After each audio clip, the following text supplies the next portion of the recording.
Salut à toutes et à tous, aujourd'hui on est le 30 novembre, c'est un événement assez exceptionnel au château de Prague puisque toute la journée le château de Prague est disponible, en tout cas toutes ses infrastructures sont gratuites, donc on va aller voir ça ensemble parce que c'est l'occasion pour nous de vous montrer comment ils ont décoré pour Noël le château de Prague, quelle ambiance on a pour la période de l'Avent, on va découvrir ça ensemble. Ce que vous verrez dans cette vidéo ne sera peut-être pas valable pour toutes les années, peut-être qu'il y aura un peu plus d'animation quand vous serez vous-même présent à Prague, ou peut-être moins. En tout cas, la décoration est similaire à celle de l'année dernière, une crèche en bois, un peu discrète sur le côté de la cathédrale Saint-Guy, un peu de déco sur la partie moderne du château.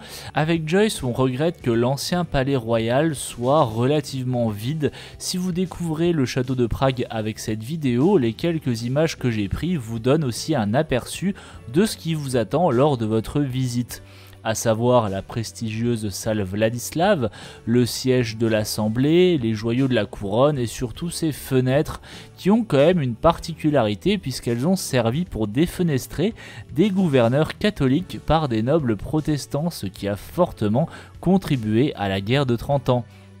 D'ailleurs, il semblerait que la défenestration soit une invention tchèque. Des Hussites, des partisans du réformateur Jan Hus, ont jeté des conseillers catholiques d'une fenêtre de l'hôtel de ville pour la première fois en 1419. Voilà, c'était pas très Noël comme anecdote, mais je trouve à titre personnel que c'est la plus marquante du château de Prague. N'hésitez pas à me dire ce que vous en pensez dans les commentaires. Malheureusement, on n'a pas pu entrer dans la cathédrale car cette journée porte ouverte a eu tellement de succès que les capacités d'accueil ont été largement dépassées. En témoigne la grande difficulté qu'on a eu de circuler dans la fameuse ruelle d'or, mais ça, fallait s'y attendre. Et d'ailleurs, tant qu'on y est, commençons par là. On s'attendait à ce que la ruelle soit un peu plus dans l'ambiance de fête, au moins quelques couronnes de gui accrochées aux portes. Ça aurait donné un côté conte de Noël à la Dickens, mais visiblement, cette année encore, la ruelle d'or demeure sobre. Enfin, sobre, c'est quand même un gros mot, surtout quand on parle d'un site pareil. D'ailleurs, vous savez pourquoi ça s'appelle la ruelle d'or ? Alors certes, autrefois y vivaient quelques alchimistes, mais ça n'a aucun rapport avec leur présence. Elle était autrefois habitée par toute une guilde d'orfèvres au XVIe siècle, avant que ceux-ci ne soient remplacés par les tireurs d'élite du château, dont on peut voir d'ailleurs une exposition des armures, et tout un tas d'autres habitants dont le mode de vie est reproduit fidèlement à chaque maison. On regrette aussi la transformation de la maison 22 qui a été autrefois la brève demeure de Kafka et dans laquelle il a écrit sa nouvelle Un médecin de campagne. Maintenant c'est plus qu'une boutique à souvenirs, ce qui n'est peut-être pas plus mal pour vous qui regardez cette vidéo en ce moment. Au passage, sachez que vous pouvez visiter gratuitement et peut-être même en dehors des heures d'affluence cette ruelle en vous y rendant à la dernière heure d'ouverture du château.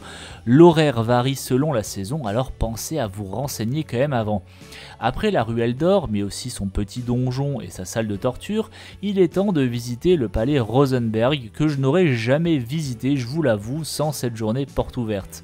C'est vrai que le plafond de cette pièce est plutôt canon, les différentes pièces de vie de la famille Rosenberg, une famille très influente au XVIe siècle en Tchéquie, intéresseront certains d'entre vous, mais la partie la plus sympa, c'est l'exposition temporaire qu'on y trouve cette année, qu'ils ont baptisé littéralement la délicate beauté de Noël. Ce sont plusieurs sapins qui présentent chacun une tradition de Noël typique du pays, comme la carpe qu'on mange le 24 décembre, le cochon qui porte bonheur, ou encore ces dessins de Joseph Lada, et d'ailleurs c'est mon sapin préféré avec ses boules décorées de ses différentes œuvres.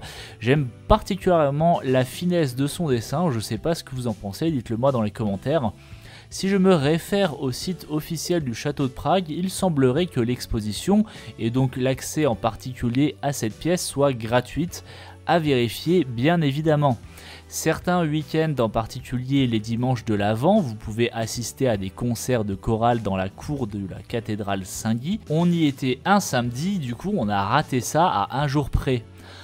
Autre animation de saison, et pas des moindres, la yourte de Bethléem située dans la cour de l'école équestre avec une superbe exposition de vieilles figurines façon stop motion, un condensé de tout ce que l'art tchèque a de plus beau à vous proposer. En tout cas, je suis particulièrement sensible à ce genre de design.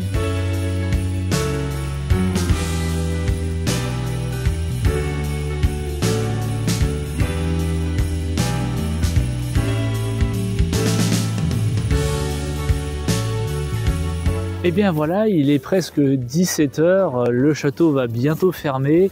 Franchement, c'était vraiment assez sympa de pouvoir déjà profiter gratuitement de l'infrastructure. C'est vrai qu'il y avait beaucoup de monde, il fallait quand même s'y attendre. Je crois que j'étais quand même un petit peu déçu. Je sais pas, je m'attendais à un peu plus de décoration de Noël, je sais pas, un peu plus d'ambiance, mais il y avait quand même les 2 expositions que vous avez vues qui étaient vraiment très intéressantes, surtout la dernière qui était dans une yourte avec plein de petits détails, des petites poupées avec des détails. J'ai l'impression d'être un peu sur un plateau de tournage de films stop motion.